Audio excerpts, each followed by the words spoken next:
আসসালামু আলাইকুম everyone, welcome to my new another video. আশা করি সবাই ভালো আছেন, সুস্থ আছেন। আজকে খুব মজাদার একটা ভর্তা রেসিপি আপনাদের সাথে শেয়ার করব। তৈরি করে দেখাবো রুই মাছের ভর্তা। এই মাছটা দেশ এবং দেশের বাইরে খুব সহজেই পাওয়া যায়। তাহলে চলুন দেখে নিই রুই মাছের ভর্তা করতে আজকে আমাদের কী কী লেগেছে এবং কিভাবে করেছি। এখানে রুই মাছের ভর্তা করার জন্য আমি 4 পিস মাছ নিয়েছি। আপনারা আপনাদের পরিমাণ মতো নিতে পারেন। এখন আমি মাছগুলোকে হলুদ দিয়ে ভালো করে মাখিয়ে নেব। মাখিয়ে নিয়ে আগে থেকে গরম করে রাখা তেলের মধ্যে দিয়ে দেব।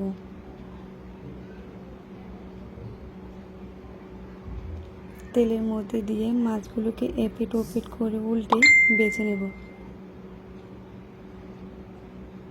মাছগুলো ভালো করে ভাজা হয়ে গেলে একটা প্লেটের মধ্যে তুলে নেব, তুলে ঠান্ডা করে নেব।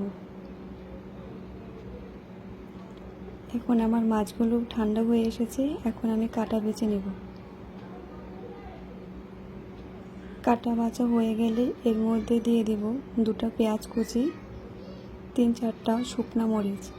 মরিচের পরিমাণটা আপনারা আপনাদের স্বাদ মতো দিতে পারেন।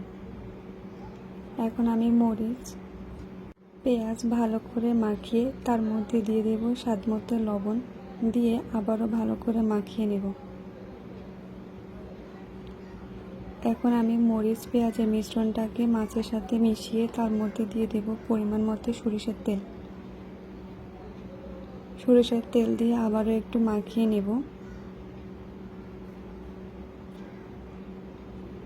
মাখিয়ে নিলে তৈরি হয়ে যাবে মজাদার রুই মাছের ভর্তা। আশা করি রেসিপিটি সবার ভালো লাগবে।